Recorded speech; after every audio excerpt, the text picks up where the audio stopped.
এই যে দেখছেন কত সুন্দর একটা সেন্সেভেরিয়া। এটার একটা ছোট পাতা থেকে, এই ধরনের একটা ছোট পাতা থেকে কীভাবে চারা করতে হয় সেটা এখন আমি আপনাদের দেখাবো। দেখুন এই ছোট্ট একটা ডাল থেকে 3টা চারা হয়েছে। এখানে 2টা দেখা যাচ্ছে, এই যে নিচের অংশে একটা আছে, এই নিচের অংশে একটা আছে। তো আমি এই বনসেলের জন্য এখন মিডিয়া রেডি করব। এর জন্য আমি 50% হচ্ছে গোবর সার আর 50% হচ্ছে যে মাটি নিচে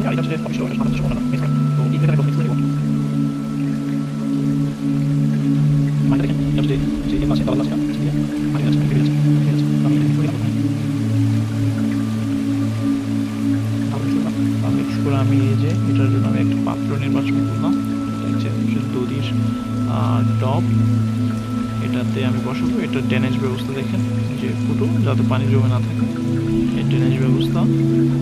তো অবশ্যই গাছ রোপণ করার আগে আপনি গাছের যে টপটা ব্যবহার করবেন ওইটার ড্রেনেজ ব্যবস্থা যেহেতু যদি ভালো হয় তাহলে গাছের শিকড় খুব ভালো হবে, পচার সম্ভাবনা খুবই কম থাকবে। আর যদি পানি যাওয়ার ব্যবস্থা ভালো না হয় তাহলে যে শিকড় হবে এটা বেশি পচে যাবে। তো পচে গেলে গাছ কিছুটা দুর্বল হয়ে যাবে, যদিও কিছু কিছু গাছ মারা যায় না, এখানে আবার নতুন শিকড় তৈরি হয়। তো আপনারা অবশ্যই চাইলাম ড্রেনেজ ব্যবস্থা ভালো হয় সেদিকে আমি মাটি দিচ্ছি জৈব সার মিশ্রিত মাটিটা। আমি অল্প কিছু এখানে যে প্রাথমিক সার আছে অল্প কিছু দিচ্ছি, বেশি অল্প করে দেবো।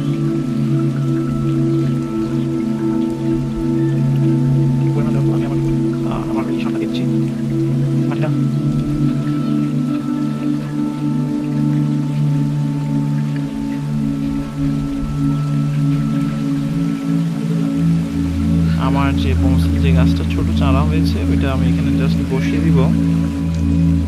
বেশি কিছু করতে হবে না, জাস্ট এভাবে বসিয়ে দিলাম। পাতাগুলো সে নিজেকে নিজে তৈরি করে নেবে। জাস্ট বসানোর পর আমি পানি দিয়ে দেবো।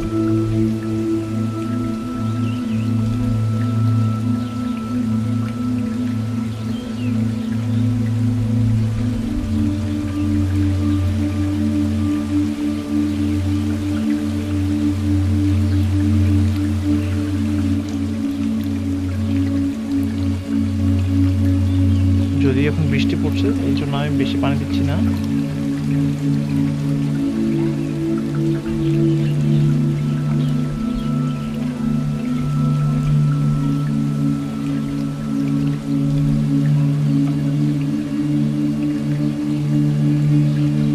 আমি এইভাবে চারা তৈরি করার জন্য আরো অনেকগুলো বসিয়েছি।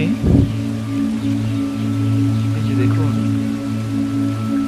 আমি জাস্ট ওইগুলো মাটিতে বসিয়ে রাখছি চারা হওয়ার অপেক্ষায়। এটা রেডি হয়ে গেছে। এটা জাস্ট আমি এখন একটা জায়গায় রেখে দিব যেখানে অতিরিক্ত বৃষ্টি না হয় এবং অতিরিক্ত রোদও না পড়ে, এমন জায়গায়।